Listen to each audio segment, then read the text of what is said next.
Once I got excited about the technology in our industry, it's literally been like a forest fire since then. That was the spark of something new and exciting, and I started realizing all of the different technologies that were out there that I didn't hear anybody talking about. I started seeing applications to how they were used in different industries. I love the tools. I see it solving problems, then mixed with trying new things, starting a business for the first time, trying new projects I'd never worked on before, starting a podcast, starting a conference.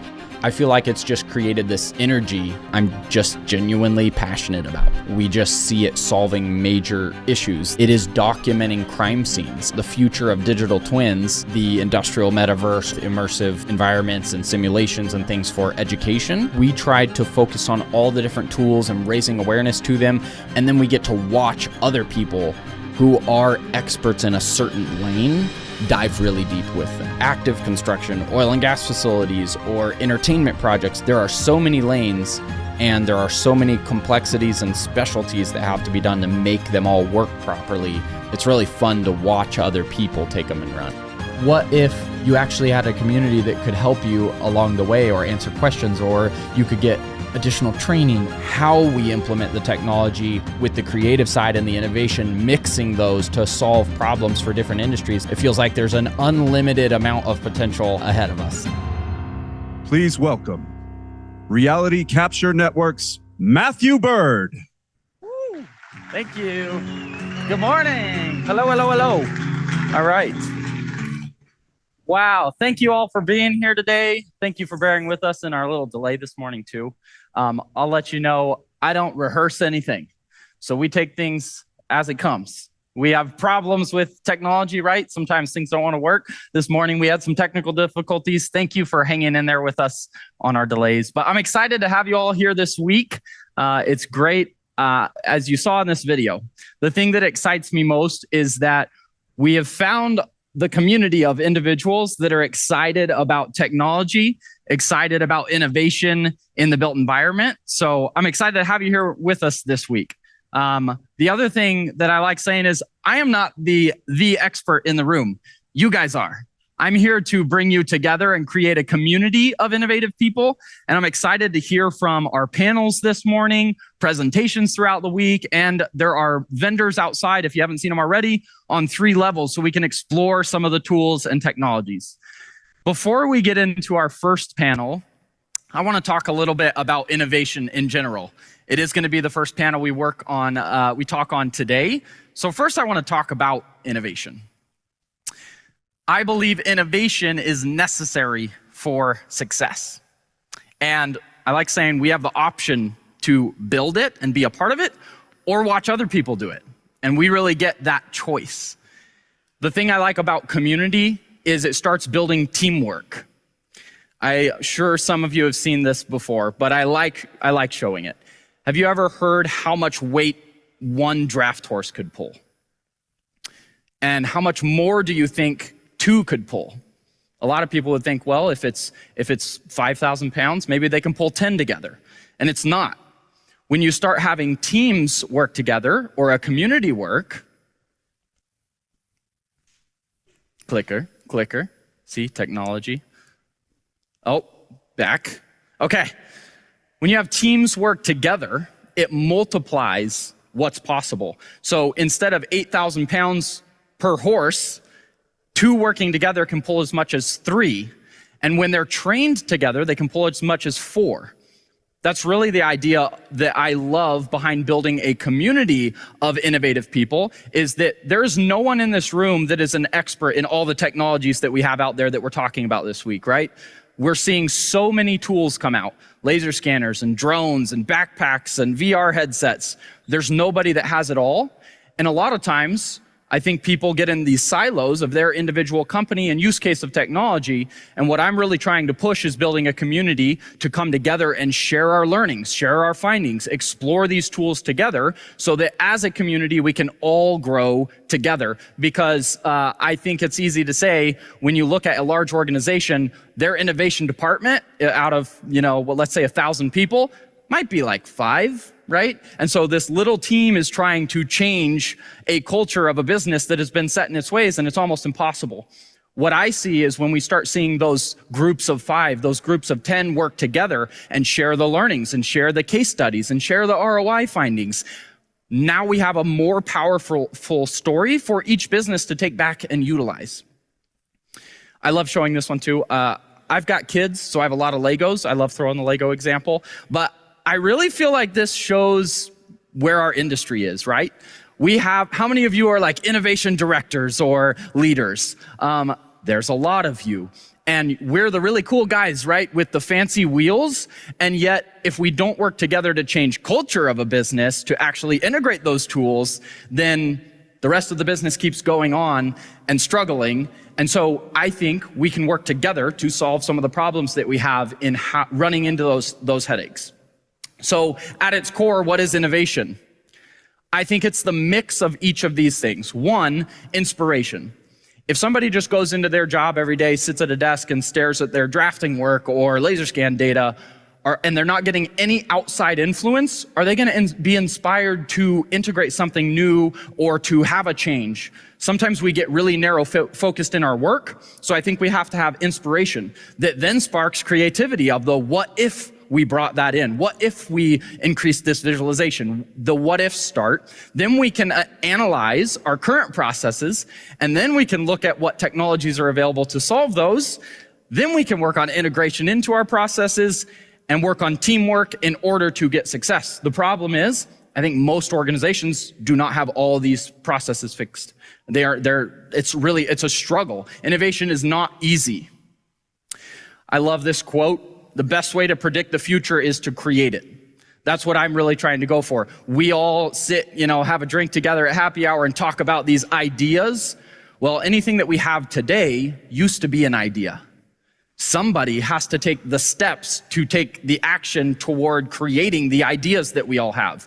So as we sat around the last several years at different conferences where I've met many of you, we've always had these conversations of, man, what if we had a community? What if we had standards around some of these technology?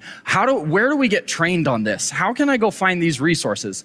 RCN has been created by all those conversations the last several years and said, I'm laying out a plan on how I think we can address a lot of the problems that exist. And my goal is not that I'm doing it alone. It is that I'm creating a community for you guys to come participate and help build. Why do we need innovation? I'm not going to read all these. I think you know a lot of them. Attracting talent.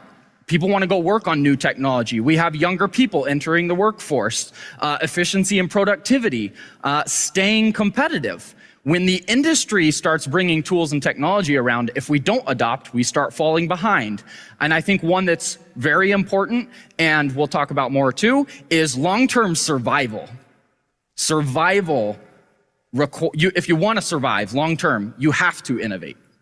And I think we'll probably look at some examples here in a minute that you've heard of companies that didn't innovate or that missed opportunity that ended up failing because of it.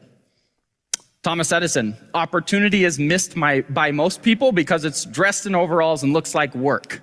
There is a lot of opportunity available, but it's not easy.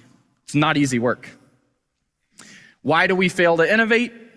Resistance to change, resource constraints, risk, lack of clarity. There's a lot of organizations that don't have innovation departments yet. It is reliant on a champion within the organization realizing, man, we should be looking at these tools. And then they take it upon themselves to become what I like to call an entrepreneur, right? You don't have to go start your own business even. If you're in an organization that you see an opportunity, you saw a presentation about this tool, you heard about drones getting integrated, you can be the one who gets inspired and becomes passionate about the tool. You can take that action forward to start learning and integrating it in. And because it's so difficult, those that figure this out and actually start down this journey, that's how you become a leader in your industry, is you've gone through the difficulty, you're willing to go through the difficulty, you're willing to invest into it. That's how you become a leader. And what happens if we fail to innovate? We lose momentum, others around us are adopting and we're not. And I want to just show a couple of examples because I know you know all of these. Who's ever gone in a Blockbuster? A lot of people. Who still goes in a Blockbuster? I see 2 hands. This is impressive. We have a good crew here. 9,000 store locations doing $6 billion. Do you think they were worried about going out of business at that point? Probably not. Do you think they got comfortable with those 9,000 stores and $6 billion? Probably. Did you know they had the opportunity to buy a small company called Netflix for $50 million that they ended up turning down because it was kind of outside their current business model? Then they filed for bankruptcy. They passed up the $50 million opportunity. How much is Netflix worth now? $250 billion. Do you think they regret not putting a focus on innovation and change? I think so. I would if I were them. How about Kodak? Kodak invented the first digital camera. Is that Kodak? Okay, sorry. No, I was just checking. Kodak invented the first digital camera, and then what happened? It was kind of a cool thing, but the core of the business was not digital. It was focused on film. So what did they do? They kind of kept it on the side, kept working on what they were used to, their current business model, even though there was some visibility of, hey, this market could go that way. They shifted back over, and then they ended up struggling because of it. When they could have adopted that as the first creators of it, really ran with it and captured a lot of that market, but they didn't. Last one, Sears. I was impressed by this number. $50 billion annually from Sears. And the reason for failure there, lack of investment into innovation. When e-commerce started coming around, they didn't really jump on board. They stopped investing into new processes within even their brick and mortar. They really lost their identity. And so when Amazon and others started going online, they lost the market, filed for bankruptcy. Innovation is needed for long-term survival. I believe you could stay a small business. You could stay small, not innovate. But if you want to grow and you want to become an industry leader, which many of you in this room are already, and you want to keep up with that as well, then innovation is important. I put a few points here. We don't outgrow innovation. You don't make it. You don't win. You keep innovating because things change. New technologies come out. So you have to keep the innovation going. The other thing is it takes time. A lot of people want to wait, right? They're like, I'm not ready to do it yet. Like, again, go back to those other businesses. This is my core business model. I'm not ready to go buy those scanners yet.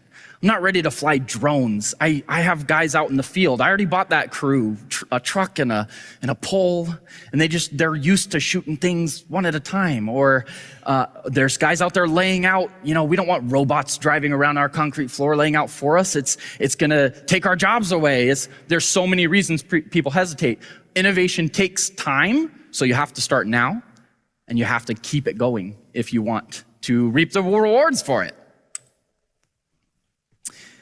Thomas Edison. I've not failed. I've just found 10,000 ways it won't work. I love bringing that one up in conversation and then asking, how many attempts would you have done? Many of you have tried a new technology that we're all here talking about. I think the reason a lot of you are here is because you struggle with the technologies. And that's something I'm trying to help solve with the community, with the sharing, with the learning, with the education, with the training that we're gonna talk about, is trying to solve some of the problems.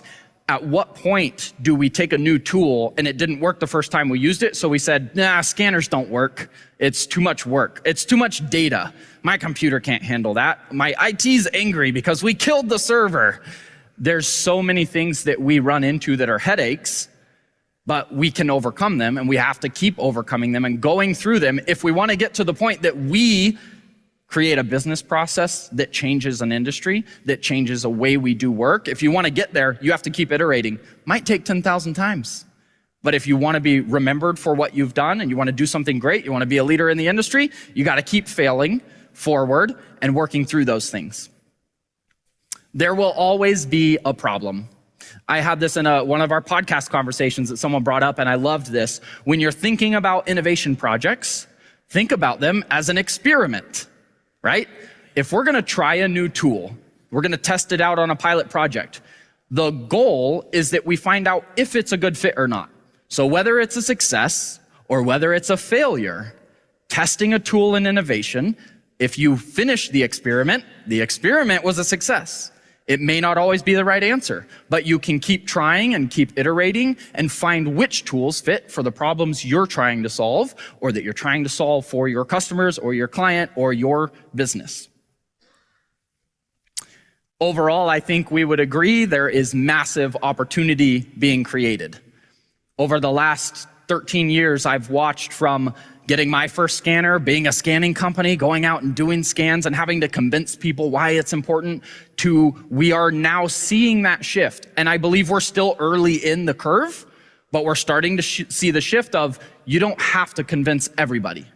Certain companies, certain industries, certain large project types know the value at this point and are starting to demand it. We're still on that curve of what types of projects are demanding these types of technologies. Whether it's laser scanning before we do a renovation project, whether it's scanning during construction to check the progress of build and the quality. There's processes that are they're really in that curve of adoption. But I believe over the next couple years, the next few years, the next 10 years, again, innovation takes time. Integrating into our company cultures takes time. Integrating into industries that aren't used to it takes time. But what happens long term? Again, let's go back to Blockbuster and Netflix, right? The day they pitched it, if they knew where Netflix was going to be, would they have decided to go ahead and purchase them? Yes, duh. But it takes time. We know that these technologies have value. Those of you in the room know the value of these tools. You know it's headed that direction. We as a community can help shape how we integrate these in, and we get to be a part of that ride. Right? There's no one business that someone can go acquire out there that now brings all of this, together. It's not a Netflix. It is these tools can be used in every type of business, from forensics to oil and gas to buildings to entertainment. So it's very complex, but I think we can navigate them together to be a part of the ride. It's funny that this was said back then, and it feels like it's very true today. There is far more opportunity than there is ability. We're going to talk about this later in the week as well, because what happens today if a large organization says, you know what, I believe in this now, and I've heard you guys talk about scanning and drones and digital twins and linking to IoT data, and I'd like to do it of my 5,000 buildings across the country, or maybe in my 10,000 assets around the world. Who can they go to solve that problem? Can anybody do that in a reasonable time frame? Not really. In order to start getting what we see coming as far as volume, because it's happening, people are wanting this data, and there's nobody to do that. We can get there as a community by starting to get on the same page. We need some standardization of data and accuracies and file types and delivery so that that organization who has those assets can come to a group of people even and say, how can we accomplish this and know that we're going to get similar results? Without starting to move down that road, it's impossible. But we can get there. How do we foster a culture of innovation within our organizations, which is a struggle? And with that, we're going to jump into our first panel of the conference. So thank you guys for being here today. We'll be right back out with the panel.